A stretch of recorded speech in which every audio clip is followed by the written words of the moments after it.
أنا اسمي حسناء، كنت كنعيش حياة عادية. تجا نهار قلب كل شيء.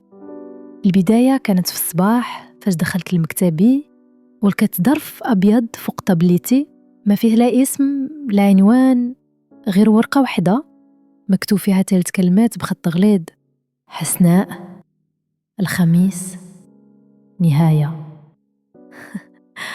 ضحكت في الأول، قلت ربما شي مقلب، ولكن الضحكة ديالي ماتت فاش عرفت أن 2 من الزملاء اللي سميتهم كانت كتبان قليل ديالي ماتوا واحد بعد واحد، وكلهم نهار الخميس. قلبي بدا يدق، عقلي بدا يشك، كنقلب على أي دليل أي تفسير، ولكن ما كاين والو. سميتي كانت الثالثة في اللائحة. صافي ولات حياتي جحيم، ما بقيتش كنقدر نرقد، كنخاف من الناس، كنسمع خطوات في الصباح وكنشم ريحة دخان بلا سبب، وكل واحد كنشوفو كيبان ليا مشكوك فيه.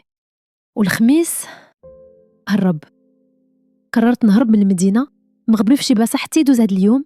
ولكن مع 8 د الصباح جاني ميساج: ما تقدريش تهربي من المكتوب. أنا دابا كنعيش بالساعات، وكل دقيقة كتحسب عليا، وإلا ما سمعتينيش من بعد اليوم راك عرفتي علاش.